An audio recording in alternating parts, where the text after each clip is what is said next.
और अब समाचार विस्तार से। तेज बारिश की वजह से नदी नाले और तालाब लबालब हो गए हैं। इसी बीच लांजी क्षेत्र के खांडाफरी तालाब की फार फूट जाने से मत्स्य पालकों और कृषकों को भारी आर्थिक क्षति पहुंची है। क्षेत्र की लगभग 100 एकड़ खेती पर तालाब के पानी का संकट आ गया है। बीते 2 दिनों तक हुई भारी बारिश ने लांजी क्षेत्र में जमकर तबाही मचाई, जिसके चलते खांडाफरी तालाब भी भर चुका था। 20 सितंबर को उक्त तालाब की पार बीच से ही टूट गई, जहां से बहुतायत मात्रा में पानी बहने लगा। तालाब की पार टूटने से तालाब का पानी निचले खेतों में पहुंच गया, जहां करीब 100 से अधिक एकड़ खेती का नुकसान होने की आशंका जताई गई है। किसानों से इस विषय पर चर्चा की गई तो बताया कि खांडाफरी तालाब की पार टूटने से लगभग 100 एकड़ से भी अधिक क्षेत्र में लगी फसल खराब होने का अंदेशा है। शासन प्रशासन को इसका मुआवजा देना होगा। खांडाफरी का सब बड़ा तालाब है ये आप लोग जो डीमर पूरा समुदाय है यहाँ के मछली पालन करता था जी। कितना नुकसान हुआ है आप लोगों का? नुकसान बहुत नुकसान हो गया। कितनी मछलियाँ कब से पालन करते हैं? 2 साल से मछली अपन यहाँ पे डंप करके रखे थे सर कि अपने आने वाले समय में अपने को काम आएंगी। अच्छा 2 साल से? 2 साल से। तो 2 साल से डंप मछली थी यहाँ? 2 साल से डंप करके। अभी कितना नुकसान हुआ होगा आपका? अभी अपना बहुत नुकसान हो गया सर। क्या है मतलब शासन वासन से क्या आपको मदद है? क्या फोन हो किसी को लगाया आपने कुछ? सरपंच साहब को हमने बोले तो सरपंच साहब ने बोले कि एसडीओ साहब को अपन ने कॉल कर दिए हैं और इरिगेशन डिपार्टमेंट भी अपन संपर्क कर दिया है। तालाब की पार फूटने की सूचना मिलते ही भाजपा मंडल अध्यक्ष आलोक चौरसिया ने मौके पर पहुंचकर निरीक्षण किया, जिस पर उन्होंने बताया कि तालाब की पार टूटने से किसानों को एवं मत्स्य पालकों को नुकसान हुआ है। उन्होंने मौका स्थल पर शासन प्रशासन या सिंचाई विभाग के किसी भी अधिकारी के न पहुंचने पर नाराजगी व्यक्त की। उन्होंने कहा कि तालाब का पानी खेतों में पहुंचने से कृषकों और मत्स्य पालकों को नुकसान हुआ है, उसका मुआवजा दिया जाना चाहिए। आज सुबह मुझे ग्राम पंचायत के सरपंच साहब का फ़ोन आया और सम्मानित सातपुती जी का फ़ोन आया कि गांव के बड़े तालाब में एक होल हो गया है, जिसकी सूचना होने पर मैंने बालाघाट जो इरिगेशन विभाग की जी है ठाकुर साहब, उनसे मैंने उनको सूचना किया तो उन्होंने कहा कि मैंने अपना अमला पहुंचा दिया है। लेकिन जब मैं यहाँ आज आया हूँ तो मुझे यहाँ प्रशासन का कोई भी व्यक्ति नज़र नहीं आ रहा है। तो थोड़ा सा यहाँ पे प्रशासन की लापरवाही है, क्योंकि गांव के सभी लोग, क्योंकि वो तो सिर्फ एक मनोरंजन का साधन समझ के आजू बाजू खड़े हैं। मान लीजिए कोई घटना घटती है तो इसका जिम्मेदार प्रशासन होगा। और जैसा कि लोग बता रहे हैं कि पूर्व से ही ये सब सूचना थी कि तालाब में कहना चाहिए दरार आ रही है और वहाँ कच्चा हो चुका है, तो प्रशासन की जिम्मेदारी थी कि पूर्व में ही बरसात के पहले ही इसके सुधार हो जाता तो आज ये स्थिति नहीं आती।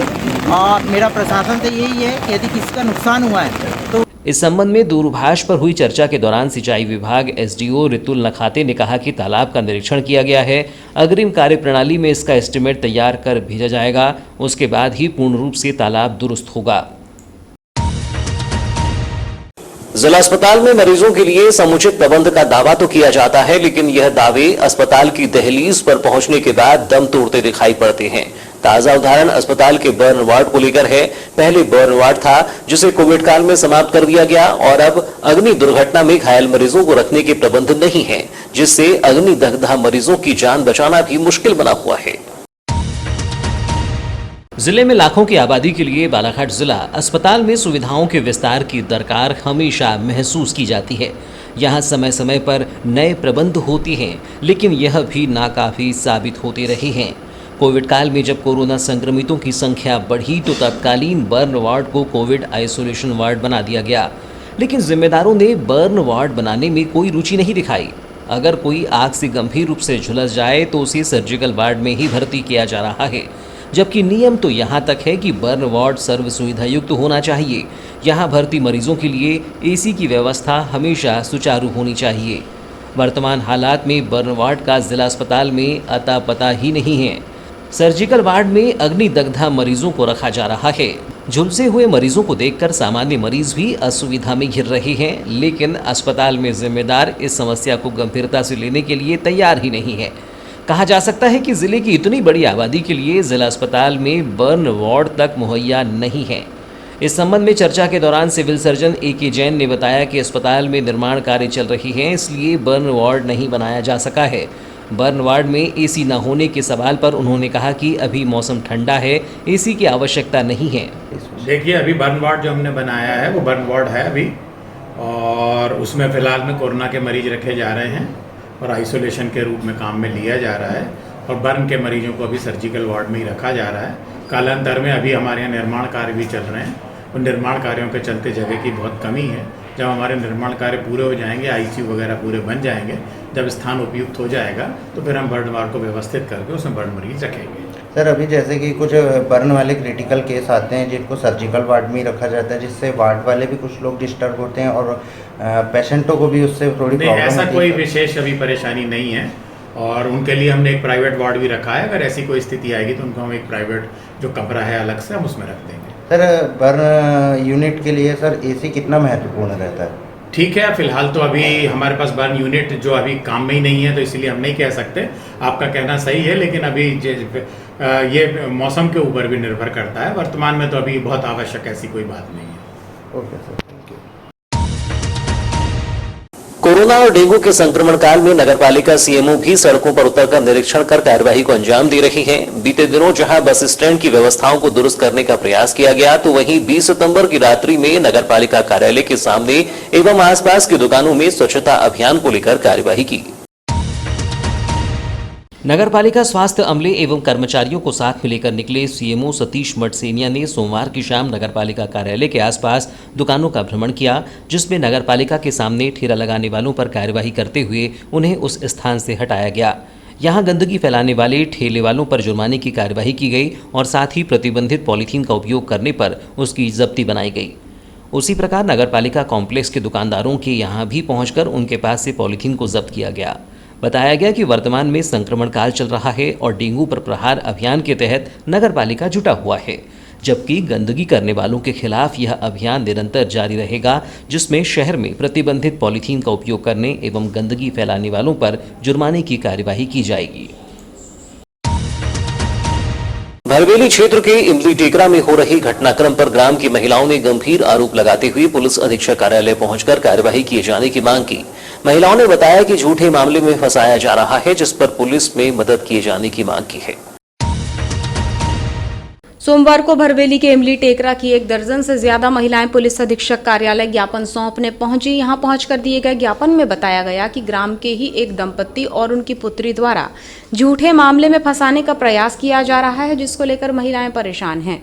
पुलिस अधीक्षक कार्यालय पहुंचकर इस मामले में कार्यवाही किए जाने की मांग रखी गई है, जिसमें कहा गया है कि 9 वर्षीय युवती मानसिक रूप से स्वस्थ नहीं है और उसी से जुड़े मामलों पर पुलिस में शिकायतें की जा रही हैं, जिससे क्षेत्र में माहौल खराब हो रहा है। हमारे मोहल्ले में ही रहती है, भूषण वराडे करके हैं और उनकी लड़की है 9 साल की कंचन वराडे। वो पागल है वो लड़की, और वो आए दिन वो जाके हमारे बच्चे की उम्र हो या फिर हमारे पति हो या कोई भी से जाके लपड़ जाती है वो लड़की। और उनकी माँ जो है वो पैसे लेती हैं कि तुमने मेरे बच्चों के साथ में गलत किया करके। तो ऐसे केस हमारे मोहल्ले में भी एक दो दिन पहले आया है और पहले भी हो चुके हैं सर। इसलिए हम लोग आए हैं कि भविष्य में कभी भी हमारे पति हो या हमारे बच्चे हो। अभी तक ऐसे कितने लोगों को फंसाई? 2 लोगों को फंसाई सर।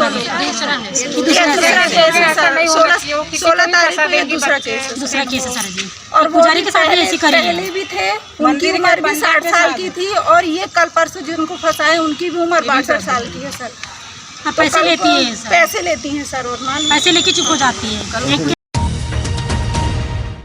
विघ्नहर्ता भगवान श्री गणेश को भक्तजनों द्वारा आस्थापूर्वक हर्षोल्लास के साथ विदाई दी जा रही है।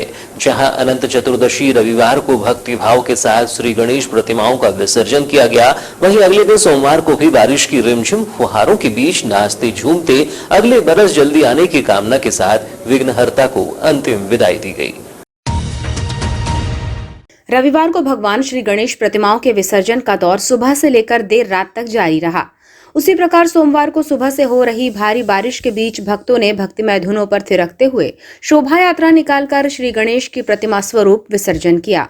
भक्तों में खासा उत्साह देखने को मिला और शहर में विराजित सार्वजनिक गणेश उत्सव प्रतिमाओं के अतिरिक्त घरों में स्थापित की गई प्रतिमाओं को पूजन अर्चन और भोग लगाकर मंगल कामनाएं करते हुए पूजन कर अगले बरस जल्दी आने के वादे के साथ नदी, तालाब और जलकुंड में प्रतिमा विसर्जित करते हुए बप्पा को विदाई दी गई। प्रतिमा विसर्जन के लिए दूसरे दिन नदी तट पर व्यापक प्रबंध दिखाई दिए, जबकि नदी का जलस्तर बढ़ने की वजह से यहां प्रतिमा विसर्जन को लेकर असमंजस की स्थिति रही। नगर में अस्थायी विसर्जन कुंड भी बनाए गए, जहां भक्तों ने पहुंचकर प्रतिमाओं का विसर्जन किया। 10 दिनों तक चले गणेशोत्सव पर्व की नगर सहित जिले भर में धूम रही और बाजे गाजे के साथ भक्तों ने विघ्नहर्ता भगवान श्री गणेश की प्रतिमाओं का विसर्जन किया। बता दें, नगर में महाराणा प्रताप चौक स्थित शिव शक्ति गणेश उत्सव समिति बालाघाट के महाराजा को 21 सितंबर को विदाई दी जाएगी।